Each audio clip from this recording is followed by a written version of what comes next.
Vamos orar nesse momento. Pai, em nome de Jesus, eu quero pedir ao Senhor que nessa hora, todos aqueles que são chamados pelo Senhor para servir no ministério profético e aqueles que querem também entender disso, agora recebam um toque no coração para o maior entendimento da Tua palavra, em nome de Jesus. Amém. Olá, tudo bem? Meu nome é Ângelo Basso, eu sou da cidade de Montemor, do Movimento Convergência, e eu vim falar um pouco com você sobre liderança e o ministério profético, a relação dessas duas coisas. E talvez para alguns aqui esse assunto profético, dons de profecia, possa ser algo novo, algo que você não conhece.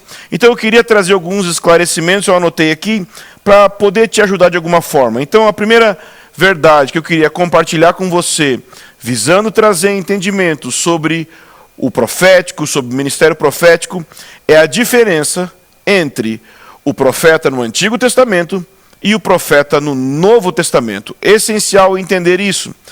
O profeta no Antigo Testamento, eles eram escritores da Bíblia. Então o profeta, basicamente, era aquele que estava escrevendo as Escrituras. O profeta no Novo Testamento não tem essa função.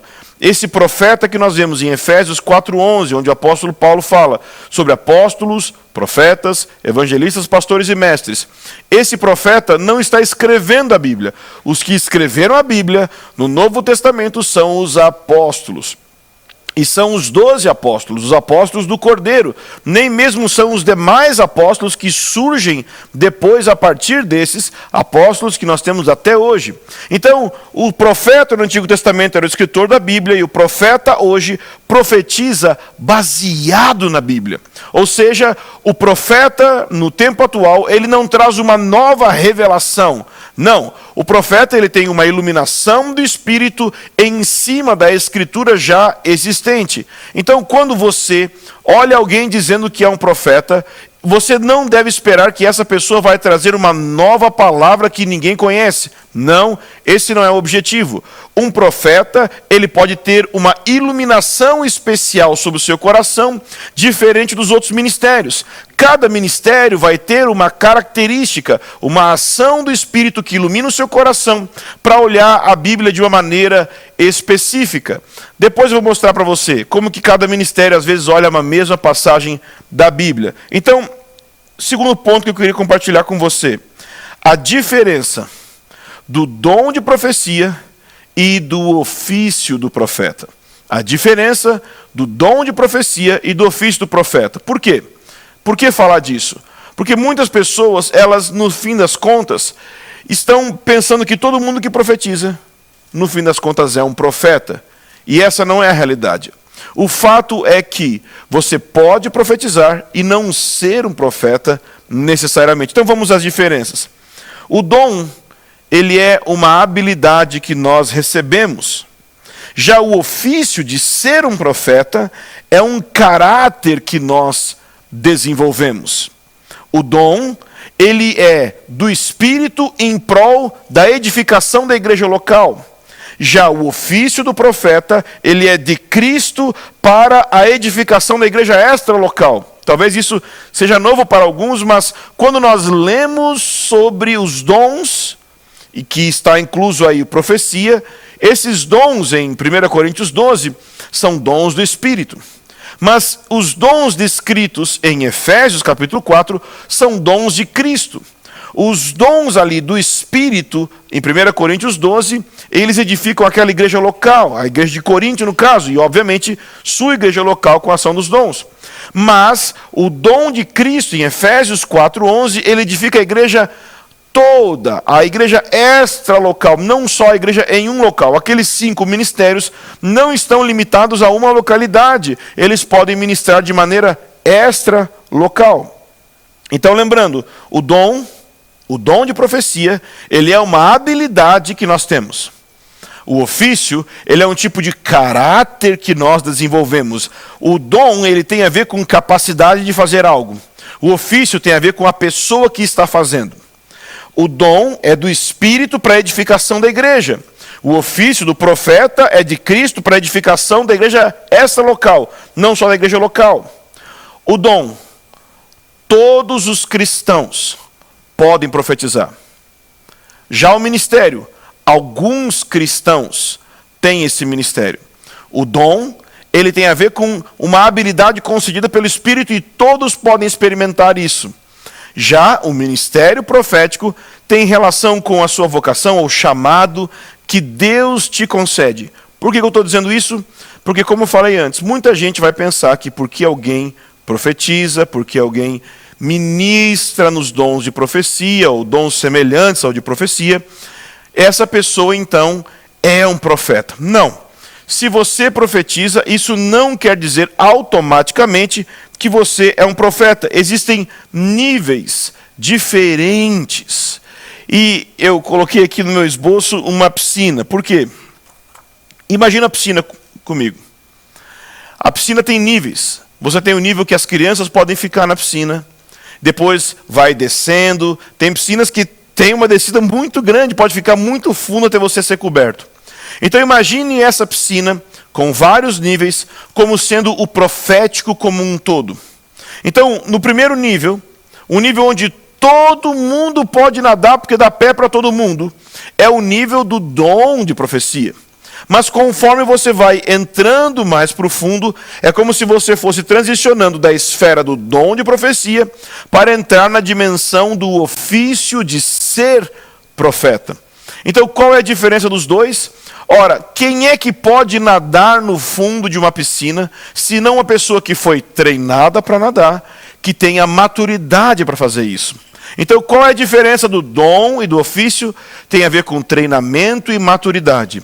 Se você exerce, manifesta o dom de profecia, você pode crescer para se tornar um profeta, uma profetisa. Mas o que você precisa? Mergulhar fundo.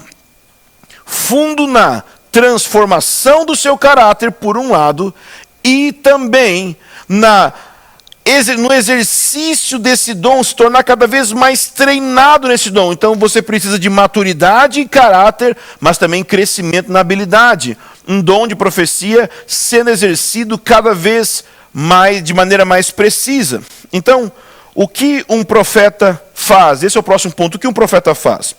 Em Efésios 4, do 11 ao 12, diz assim: Ele mesmo concedeu uns para apóstolos, outros para profetas, outros para evangelistas e outros para pastores e mestres, com vistas ao aperfeiçoamento dos santos, para o desempenho do seu serviço, para a edificação do corpo de Cristo. Então, qual é a ação, qual é o trabalho de um profeta? Esse texto é maravilhoso, esse texto aqui de Efésios, porque ele vai falar no versículo 11, Efésios 4:11, ele vai mostrar os 5 ministérios. Mas no versículo 12, ele vai mostrar o que esses ministérios fazem. E olha o que ele diz, que esses ministérios trabalham com vistas, ou seja, tendo em vista, visando o aperfeiçoamento dos santos. O que significa essa expressão, aperfeiçoamento dos santos? Significa um despertar, um treinar dos santos. Qual é a função do profeta? A função do profeta é treinar os santos na experiência profética. É treinar os santos no dom de profecia, treinar os santos para ouvirem a voz do Espírito Santo, treinar os santos para que eles entrem cada vez mais na dimensão profética. Por exemplo, um profeta ele pode treinar a equipe de louvor de uma comunidade para que as pessoas que vão ministrar o louvor saibam seguir a direção do Espírito quando estão ministrando. Um profeta pode treinar os pregadores para que eles desenvolvam um maior discernimento de espíritos, até mesmo sobre a congregação, enquanto eles ministram.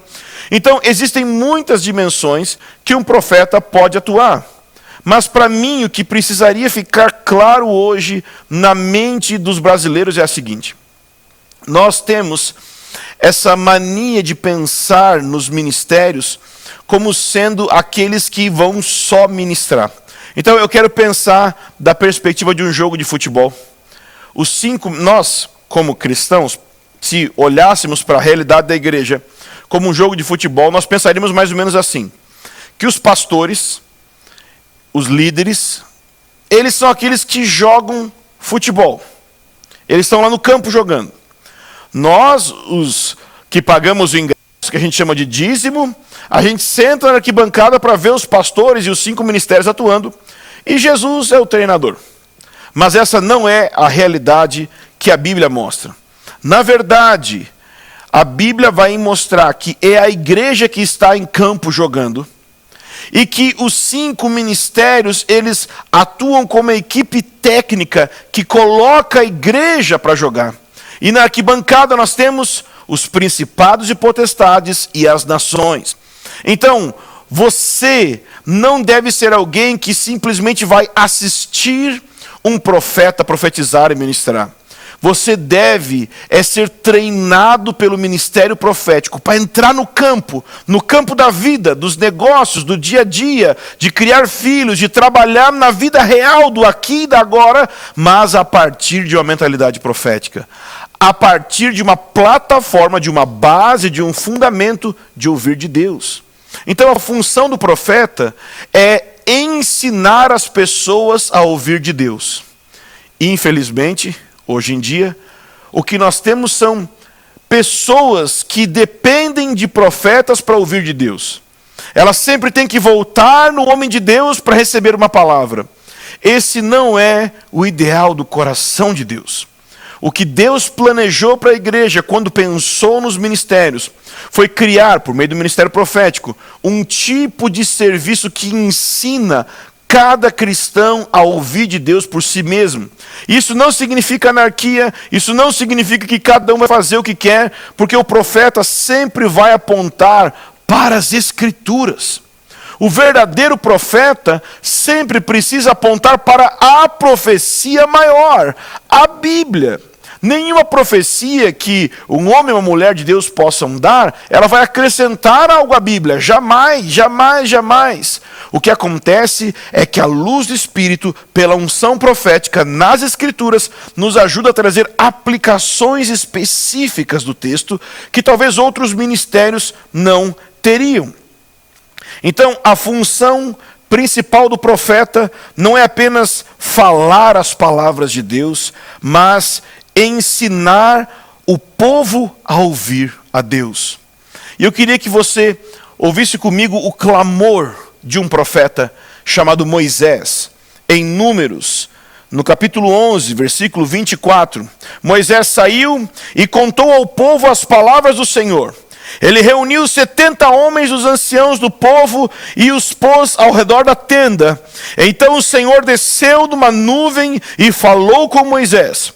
E tirando do Espírito que estava sobre ele, pôs sobre aqueles 70 anciãos. Quando o Espírito repousou sobre eles, profetizaram, mas isso nunca mais se repetiu. Porém, 2 homens ficaram no arraial, um se chamava Eldade e o outro Medade. O Espírito repousou sobre eles, porque estavam entre os inscritos, mesmo que não tivessem ido até a tenda. E profetizaram no arraial. Então o jovem correu e anunciou a Moisés: Eldade e Medade estão profetizando no arraial.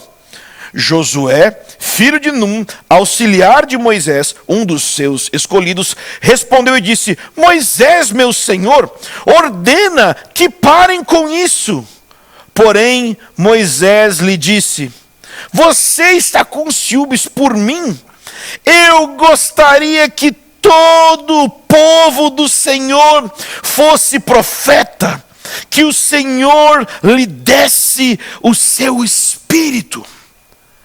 Às vezes, quando alguém começa a ser usado, nós temos insegurança porque alguém está sendo usado e queremos abafar essa pessoa. Moisés era diferente, ele pensava: quem dera todo mundo fosse usado por Deus, quem dera todo mundo tivesse palavra, tivesse profecia, tivesse algo para falar, algo para encorajar. Nós não devemos ser líderes que querem impedir as pessoas de crescerem e se tornarem de fato ministros. O que nós precisamos são homens e mulheres que aprendem a ouvir de Deus por si mesmos e abençoam aqueles que estão ao seu redor.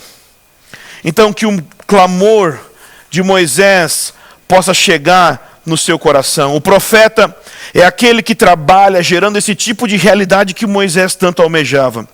Ele vive em prol de buscar uma unção profética que esteja atuando na vida da igreja constantemente, e que a visão profética, porque são duas coisas, a unção profética tem a ver com o poder e a visão profética tem a ver com a mentalidade, são duas coisas. O profeta trabalha para que essas duas coisas, a unção e a mentalidade profética, estejam atuando na vida da igreja constantemente, e que isso se torne um componente integral, tanto do andar diário da igreja, no seu testemunho local, como da missão da igreja ao redor do mundo. Um outro ponto que eu queria falar com você é a respeito dos dons proféticos. Porque quando nós estamos falando de profeta, o profeta ele treina a igreja para que ela venha ouvir de Deus. Mas parte desse ouvir de Deus acontece muito por meio dos irmãos. Deus fala conosco por meio do corpo de Cristo, fala conosco por meio dos irmãos. Então, os dons relacionados com o profético, eles existem para isso, para edificar, para consolar, para construir um tipo de comunidade que confia mais em Deus, que está mais cheia do Espírito Santo. Quais são os dons que geralmente o profeta deve ter para ser um profeta de fato? Quais são os mínimos, vamos dizer assim, que um profeta deve ter? Se você crê que é um profeta, se você sente que é chamado, se você quer exercer, existem alguns dons que você precisa ter na sua vida. Primeiro, palavra de conhecimento. Você precisa ter esse dom. O que é a palavra de conhecimento? Não é ser inteligente. A palavra de conhecimento basicamente é você receber de Deus a capacidade de saber fatos impossíveis humanamente. Então, por exemplo, quando você vai orar por uma pessoa, eu vi uma situação muito simplória. Nós estávamos evangelizando num local, e nós entramos numa casa, na região de Belo Horizonte, região de Contagem, na verdade, e os irmãos entraram na casa, e uma pessoa lá, entre esses irmãos, teve uma visão, teve um discernimento de uma menina que estava na casa chorando, e tinha algo a ver com shopping center. E a palavra que ele recebeu foi: você estava triste porque queria ir no shopping center e seu pai não deixou. Gente, isso é uma coisa muito simplória. Mas o contexto era um lugar onde era tão pobre que a pessoa nunca tinha pego um ônibus e ido até um shopping. Nunca na vida. Sendo que ela morava na cidade de Contagem, onde tem shopping center. E o que aconteceu?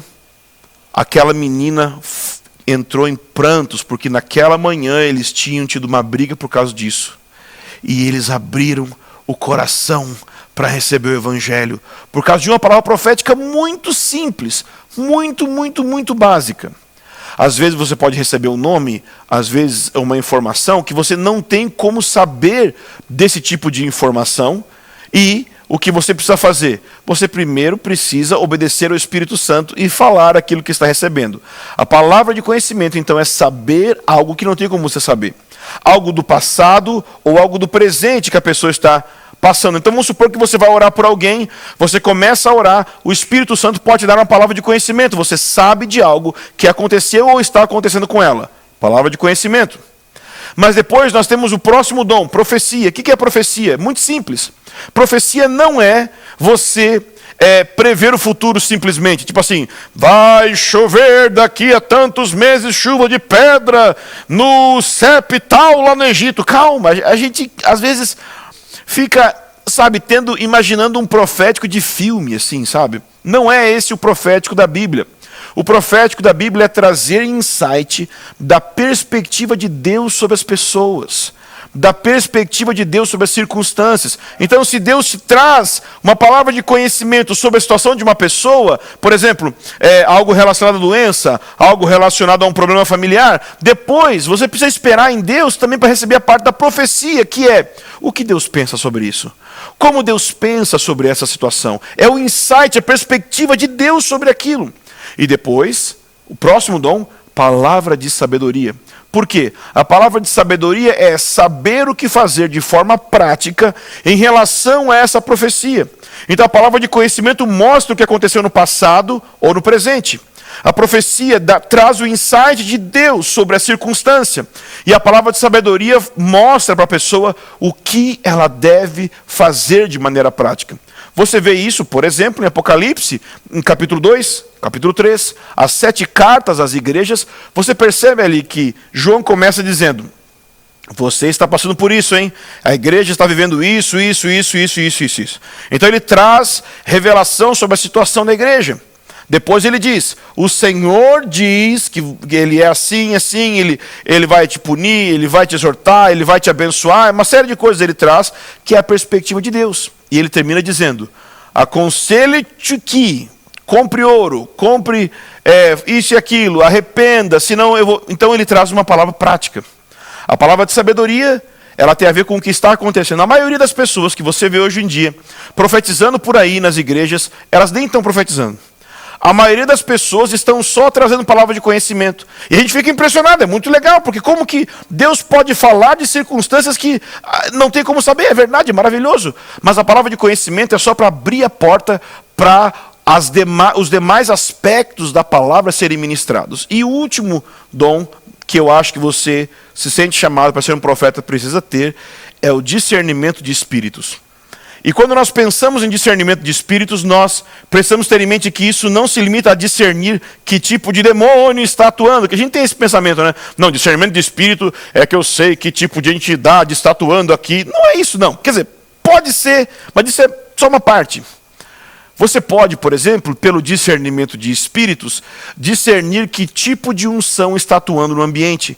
Então, como ministro de louvor, às vezes você tem um set list pronto do que você vai cantar. Mas quando você tem um discernimento de espíritos, você percebe que o espírito está conduzindo para um lugar ou para outro lugar. Então o discernimento de espírito te ajuda você a ir na direção que o Senhor está dando. E o último ponto então é sobre o profeta e a liderança. Ok? Profeta e a liderança. Que esse é o ponto mesmo que a gente quer pensar aqui. Porque se nós estamos pensando sobre liderança, como é que é um profeta na liderança? Bom, eu me levantar na frente da nação aqui, um monte de gente ouvindo e falar, eu sou um profeta, eu acho meio arrogante. Mas eu falar que não também é um pouco mentira, é aquela falsa humildade. E eu não sou apóstolo, eu não sou pastor, certamente não sou. Eu não sou evangelista, os pecadores da minha cidade sabem que eu não sou. E eu já me disfarcei de mestre por muito tempo, mas eu não sou mestre também não. Gente, então o que eu vou descrever aqui é um pouco da minha experiência, mas eu sei que também é a minha experiência com outras pessoas proféticas. Eu cuido, eu pastoreio, discipulo pessoas proféticas, então é a minha experiência com elas e a minha própria experiência.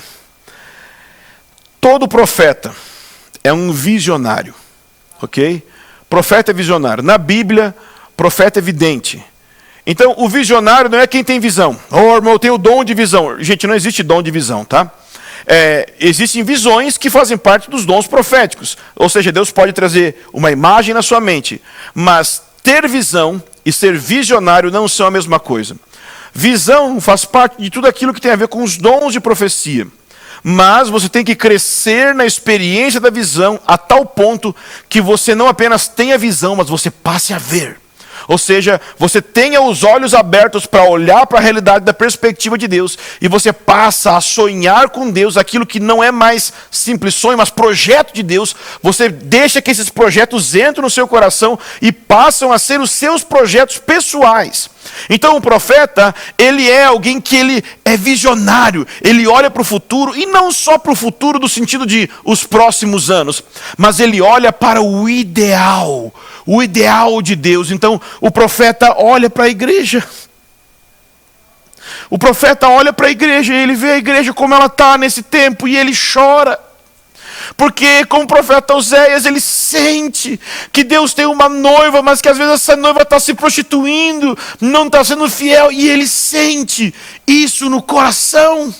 Então ser visionário não é só uma pessoa que tem muitos planos, não, é uma pessoa que tem paixão pelos propósitos de Deus, e é deixar isso entrar e depois metabolizar isso na igreja local.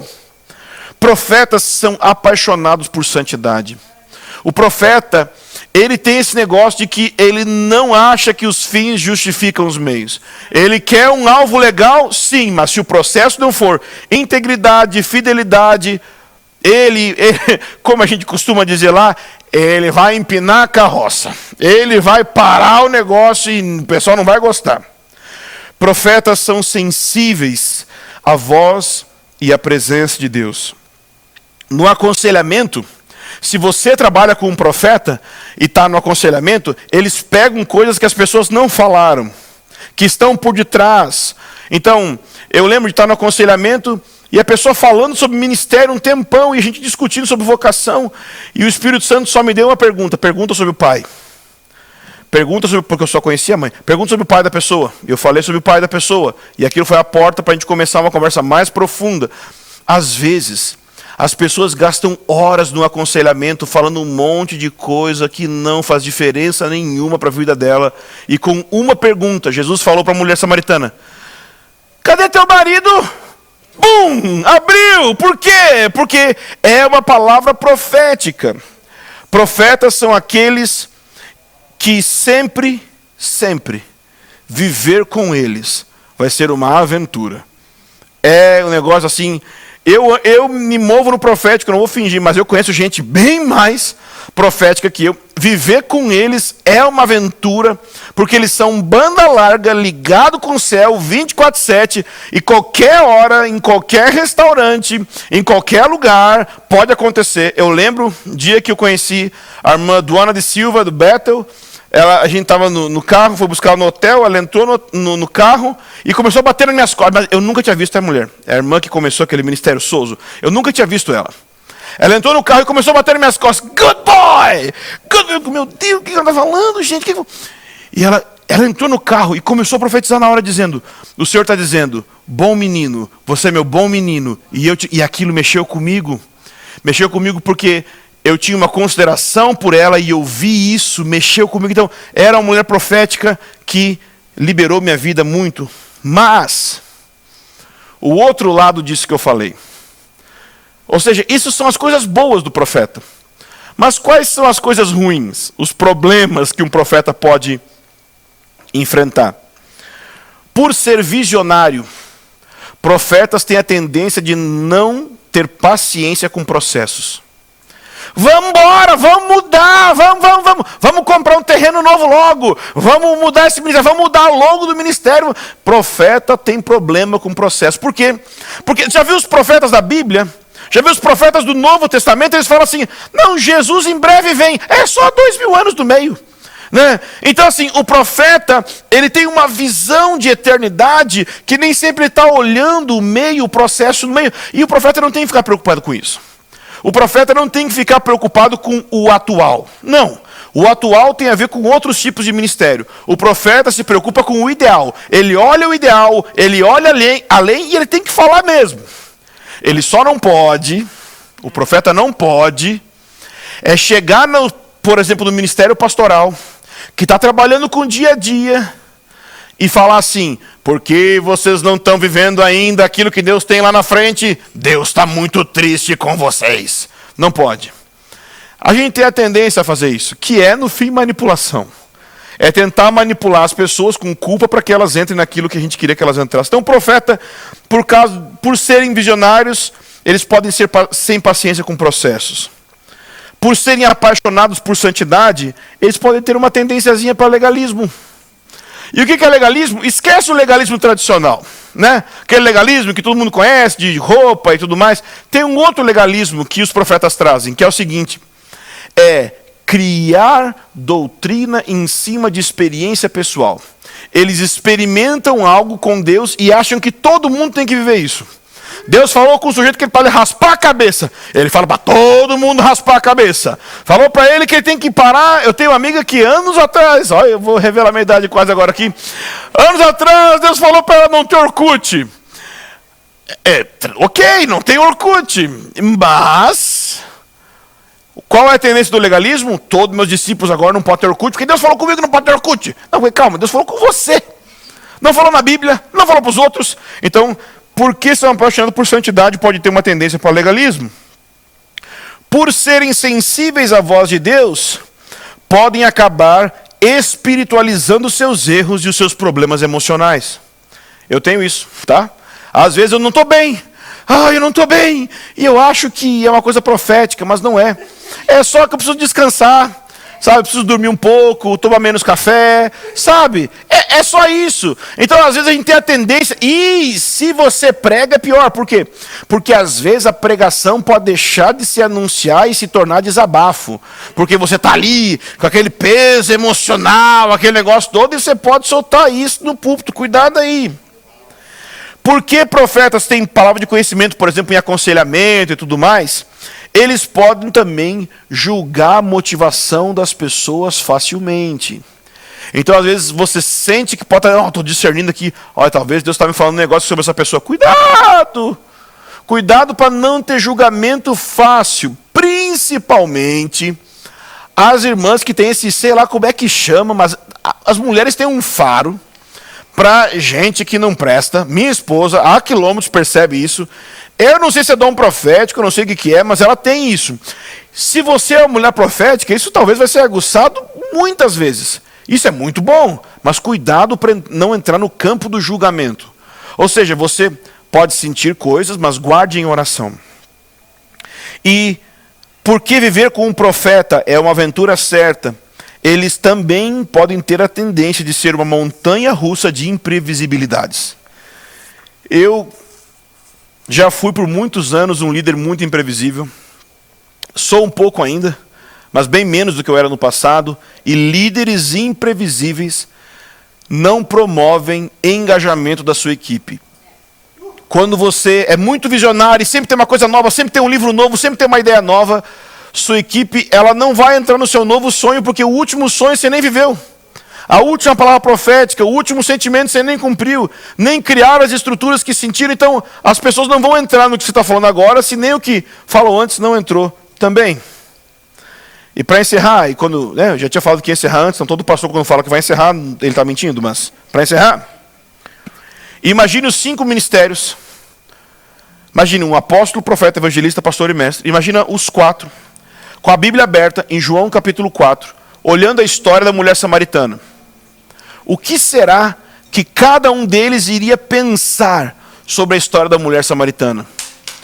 O apóstolo iria olhar a mensagem da mulher samaritana e ia dizer: temos uma estratégia aqui. Jesus encontrou uma mulher, mas essa mulher tocou a cidade inteira. Então nós temos que ser estratégicos como Jesus. Era isso que o apóstolo vai ver quando ele olha para a mulher samaritana. Um profeta vai dizer: Jesus chamou o marido. Jesus sabia o que estava acontecendo. Jesus teve uma palavra profética. E isso desencadeou a salvação e a libertação daquela mulher. O evangelista vai dizer: olhe, Jesus conversando com aquela mulher numa época de preconceitos. Temos que vencer nossos preconceitos e sentar e conversar com as pessoas ao nosso redor. O pastor vai olhar e vai dizer: veja, Jesus parou só por uma pessoa. Ele podia estar com as multidões, mas ele parou para conversar com uma ovelhinha. E o mestre vai dizer assim: veja, Jesus estava em Samaria. Biblicamente, Samaria dividiu de Israel. E então nós sabemos que esse era um povo que estava longe do Senhor como sua noiva e seu povo. Mas Jesus assentado no poço que houve esse casamento de Jacó, houve esse pedido de casamento, encontro da esposa de Jacó, e Jesus vem como o Deus noivo e chama essa mulher samaritana que representa o Israel desviado para que volte ao Senhor. Veja, de uma mesma passagem, todos falando verdade bíblica, mas por causa de uma unção específica, cada um vai enfatizar uma coisa. Você precisa respeitar a ênfase diferente do outro. E, finalmente, de fato, ao fim, Apocalipse 19:10 diz assim: prostrei-me diante dos seus pés para adorá-lo. O anjo, porém, me disse: não faça isso. sou servo de Deus, assim como você e os seus irmãos, aqueles que guardam o testemunho de Jesus. Adore a Deus, pois o testemunho de Jesus é o espírito de profecia. João está aqui no fim do livro de Apocalipse. E depois de ter tido muitas revelações, o que é que João ia fazer? Adorar o anjo que foi o meio de trazer a revelação. Se tem algo que eu gostaria de deixar para a nação brasileira hoje é o seguinte: irmãos, todo o ministério profético, ele existe em prol de uma só coisa. Não é de tornar as pessoas dependentes do mensageiro, mas sim de dar testemunho sobre quem é Jesus, para que todos os irmãos não sejam dependentes do profético. Pelo contrário, que eles adorem a Deus.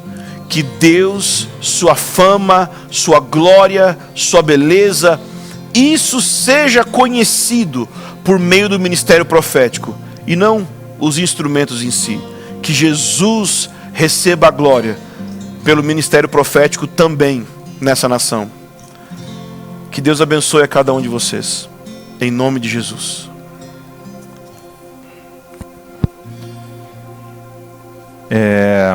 Eu queria orar, eu queria até pedir para o Ângelo. Ângelo, permanece aí. Queria que você fizesse essa oração para que os profetas se levantem. Amém, amém. Para que a gente estava conversando e ele falou algo muito interessante. Ele falou assim: nós temos um ministério profético ainda muito infantil. Né? A gente fica...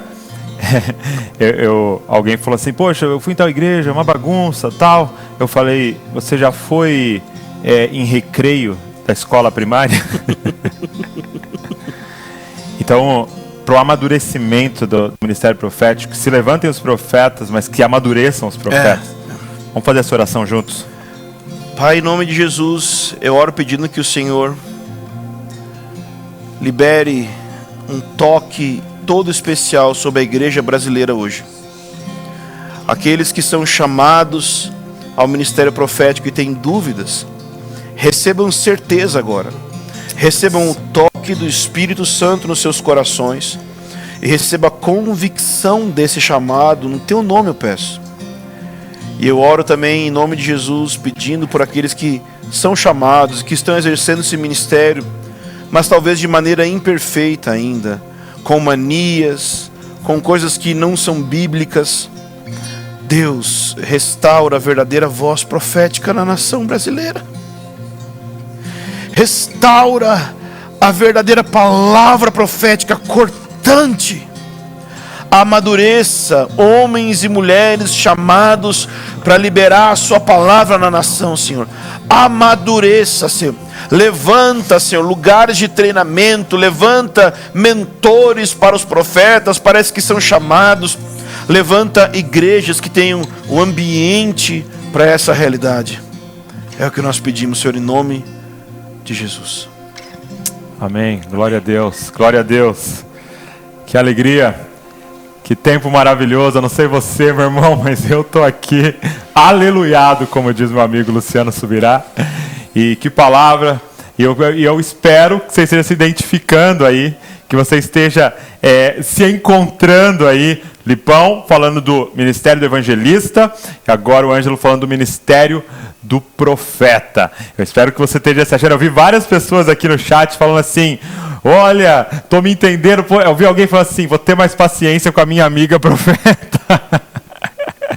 Muito bom, como eu fui abençoado. E nós vamos ter agora um momento de perguntas e respostas. Então eu queria incentivar você a enviar a sua pergunta, ok? Pega aí, envia a sua pergunta para a gente sobre o ministério do profeta, sobre o movimento profético. Pode ficar à vontade aqui, já vai se posicionando.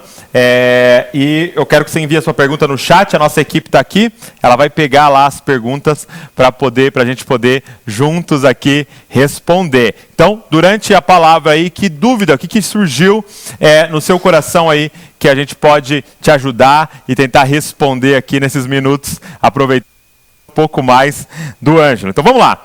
A Val que vai nos ajudar agora aqui nesse momento, porque a Val é uma profeta, né? Boa tarde, pessoal. Que bom estar aqui com vocês. Graça e paz. E já tem muitas perguntas aqui. Eu estou assim impressionada como o ministério profético, enfim, é algo que gera dúvidas no coração das pessoas. muito. E eu escolhi algumas pontuais aqui para a gente tentar esclarecer. Vamos lá. Bom, Ângelo e Douglas, eu queria começar. A primeira pergunta é a seguinte: como é que a gente faz para desenvolver o treinamento de um profeta, a fim de que ele seja útil na sua igreja? Como que um profeta pode ser útil na igreja local? Tá. Bom, primeiro ele precisa, em minha opinião, ninguém se desenvolve sozinho. Precisa sempre de comunhão, de relacionamentos. Eu acho que isso é essencial. Sim. Então, de um lado, ele precisa encontrar pessoas que façam o mínimo eco a essa realidade do chamado dele. Então, ele precisa encontrar pessoas que já são mais maduras nessa caminhada, e isso vai ajudar ele a ser inspirado. Então, eu mesmo andei muito tempo e ando até hoje com o meu pastor, o Harold Walker, e eu chamo de pastor, mas ele não é pastor. Ele também tem um ofício semelhante ao meu. Mas quando, por exemplo, eu conheci o Fábio Coelho, ele tinha um outro aspecto do profético que eu não tinha desenvolvido até então. Muito bom. Então, o Harold, ele tem mais esse aspecto do ministério da palavra, de um profeta que olha a visão de Deus no geral.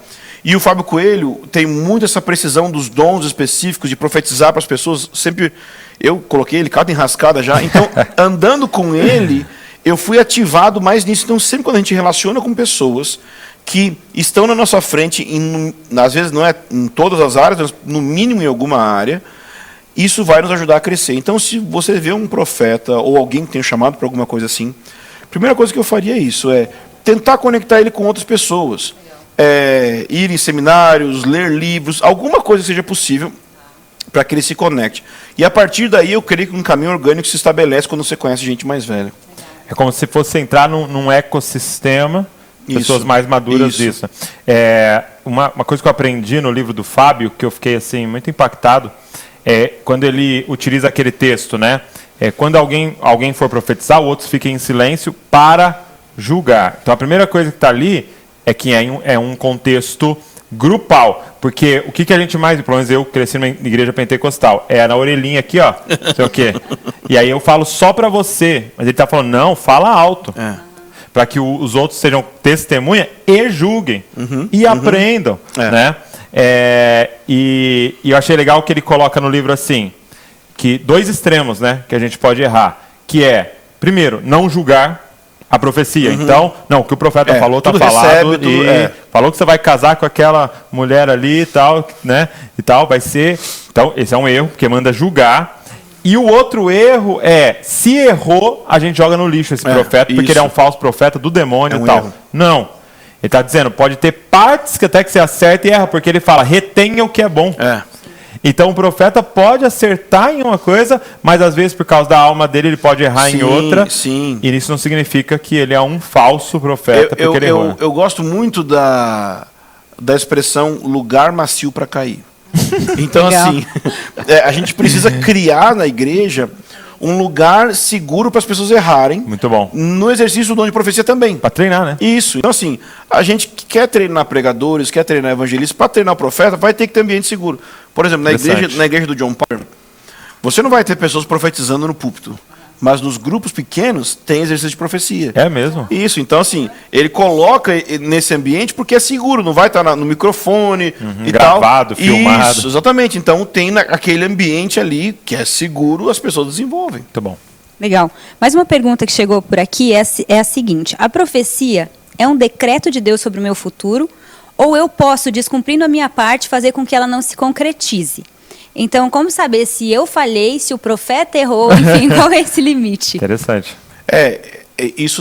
Essa pergunta ela tem dois dilemas, né? Um é sobre o que é profecia e outro sobre o que é história, né? Será que a minha história é um negócio fechado que tipo assim, é um trilho e eu errei a virada do trilho aqui, e agora se eu errei, nossa, perdi. Acabou meio tudo. que um determinismo, Isso, né? Exatamente, acabou, não tem mais volta. Então, se tratando de profecia nesse nosso contexto de Novo Testamento, na igreja e tudo mais, eu penso que toda profecia, ela não é de maneira nenhuma decreto. Okay. Decreto é um negócio muito assim, a Bíblia é decreto. Sim. Sabe? Uhum. A profecia, ela vai te inspirar, te exortar a você olhar para a Bíblia e obedecer o que a Bíblia diz. Então, se eu não fiz aquilo que o profeta falou, É óbvio, por exemplo, tem profecias do tipo assim, Deus te chamou para ser missionário na China. Bom, existe uma correspondência, se essa palavra testifica no seu coração, existe o mínimo de correspondência que é, vou estudar mandarim. Então, se eu não estudar mandarim, talvez a profecia não se cumpra. Só um exemplo bobo, mas acontece. Né? Então, assim, nenhuma profecia ela é um vaticínio final da minha história. Por quê? Porque se fosse assim, nós estaríamos pensando da perspectiva do profeta na Antiga Aliança. Que realmente o que o profeta na Antiga Aliança falava era e ponto final. Mas é porque aquilo que o profeta na Antiga Aliança falava tinha o mesmo peso que a Bíblia. Sim. E não é isso que é o profeta hoje, né? Legal. Muito bom, muito bom. Bom. Até uma que mandaram aqui, que eu acho que aparece muito, e tem a ver já da nomenclatura, né? Porque colocou, como saber se é Deus me dizendo para profetizar e não coisa da minha cabeça? Aí ela está falando muito mais sobre palavra de conhecimento do que o profetizar, né? Mas porque o profetizar tem muito a ver com... Seja outro, a resposta para essas perguntas sempre vai ser a mesma. Bom. Você nunca vai saber. Você só vai saber depois que você falar. Okay. Depois que você falar, você vai... por quê? Porque eu só sei se algo é da minha cabeça ou não depois que sai da minha cabeça e eu falo. Depois que sair e eu falar, se for uma bobagem, eu estava louco. Mas aí como é que você lida com a responsabilidade de pode estar errado aquilo que você está falando para a pessoa que vai receber? É o modo de falar. Como é que é o modo de falar? Ou seja, vamos dizer, o modo como não falar. Vamos lá. Assim diz o Senhor. Acabou. Falou isso, já acabou. Você aperta o botão vermelho. Por quê? Porque assim diz o Senhor significa que tudo que ele vai falar depois é absoluto, é nível Bíblia. Não. Então, se eu tenho uma palavra, eu falo para a pessoa assim, olha, eu tenho uma impressão no meu coração que talvez, assim, me veio à minha mente, e quem sabe, eu queria colocar para você, e você poderia orar em relação a essa situação, ver se faz sentido, eu não sei. Agora, então você pode falar isso, ou você pode, tipo assim, para que fazer isso?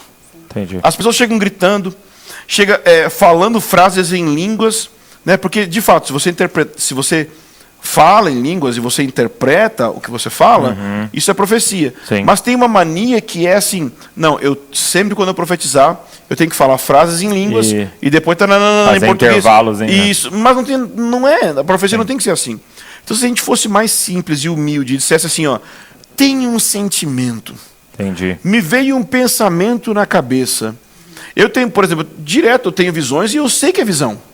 E eu falo, na hora de falar a visão, eu digo, enquanto eu orava, me veio uma imagem na mente. Por quê? Porque é importante, porque se a gente às vezes pode dar um peso muito grande para o que vai falar, antes de falar de fato. Se eu coloco de um jeito mais humilde, se o conteúdo que eu falei é Deus, por mais que eu diga é só um pensamento, se é Deus, vai tocar, vai mover. Agora, às vezes a gente coloca uma introdução e um jeito imposta à voz, porque, na verdade, a gente está inseguro na hora de falar. É verdade. Então, a gente quer gerar uma credibilidade. Eu sou um profeta, veja que é Deus falando. Não. Se é Deus falando, o conteúdo da palavra vai testificar. E é como se criasse o chão fofo, né? Isso. Se eu errei... uma checagem, né? Isso. Você vai com calma. Isso. A impressão é a seguinte. Isso. Deixa eu fazer uma outra pergunta que fizeram aqui que eu achei muito boa. Eu acho que a gente podia até juntar duas. O que faz de um profeta um falso profeta? E quando alguém me deu uma profecia, ela não se cumpriu, era um falso profeta, não era Deus? É mais ou menos nessa mesma linha. O que faz um falso profeta é quando ele passa a conduzir por meio da profecia, tem a ver com o meu último ponto da palavra, é quando ele começa a conduzir as pessoas, não para Jesus, mas para ele mesmo e para o profético dele. Então, quando a gente lê na lei de Deus sobre o falso profeta, existem duas maneiras que eles julgam. Uma é a básica, se não se cumpriu, apedreja o cara que é o falso profeta. Mas tem outro momento de julgamento que ele fala assim, se eu levantar um profeta entre vocês, e aquilo que ele profetizar se cumprir, ou o sinal que ele der se cumprir, e ele disser, vamos após outros deuses, Então, o Senhor enviou esse profeta para te provar, esse falso profeta para te provar. Então, assim, é possível que alguém, porque a segunda pergunta ali é se profetizar e não se cumprir. Esse não é o problema, isso é tranquilo. O problema é se profetizar e cumprir. Ok. O cara fala da sua vida, ele tem discernimento sobre a sua vida, ele fala coisa, em tantos dias tal coisa vai acontecer, e acontece. Aí depois que acontece, o que ele faz? Ele pega você Te manipula. e ele te manipula para você ser dependente dele. Esse é o falso profeta. É quando o fruto da profecia não é Jesus, é o ego, é o homem, é o dinheiro. Esse é o falso profeta. Fortíssimo. Então, assim, se alguém profetizou e não se cumpriu, não quer dizer que é um falso profeta. Pode ser uma profecia errada, pode ser uma profecia falha, pode ser uma profecia fraca, e pode ser que também você não correspondeu aos elementos que na profecia estavam ali dizendo que você deveria corresponder. Né? Legal. Muito bom. Muito bom. Posso fazer mais uma? Pode, Dá claro. tempo? Dá. A gente queria saber, Ângelo, se profecia é autoridade sobre a vida de alguém. Então, por exemplo, recebi a profecia que eu vou casar com aquele irmão. Eu posso considerar isso como autoridade sobre minha vida? Como é que vocês lidam com isso? Você pode considerar isso como sendo enviado do inferno. Porque a única autoridade sobre o crente é as Escrituras. Não existe nada que vai definir minhas decisões, somente as Escrituras. O que a profecia faz é exortar, consolar, edificar a minha vida em relação à obediência à Bíblia. Se tem alguma profecia que está falando algo extra-bíblico, como com quem você vai casar, isso é errado. Não Uau. se profetiza casamento. O Mike Bickle fala, no Gravidez, dates, né? no babies.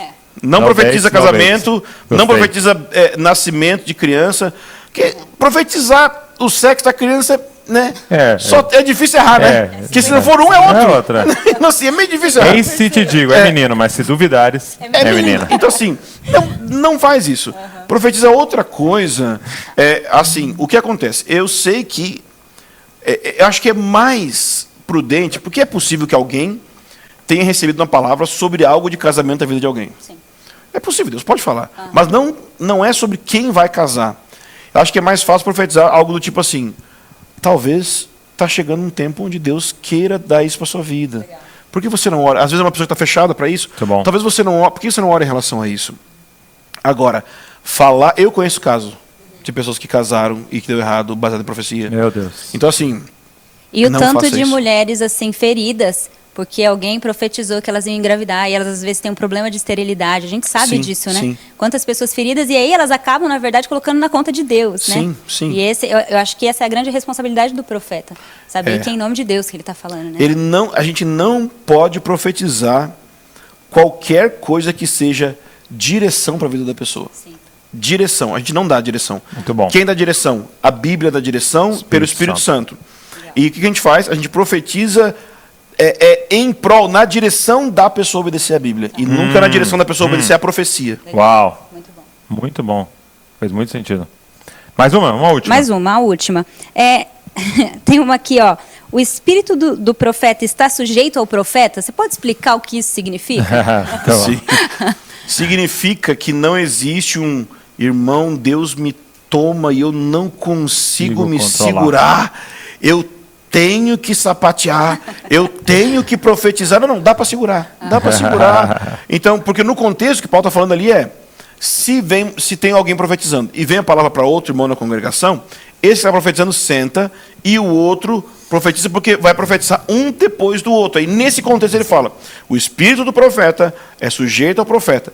É claro que o espírito de Deus não é sujeito a ninguém. Então assim, se Deus possuir uma pessoa, né, só tem uma vez na Bíblia que aparece a expressão bem claro, aparece uma vez em relação a Maria também, mas mais claro em relação a Saul, né, que diz que o Espírito do Senhor possuiu.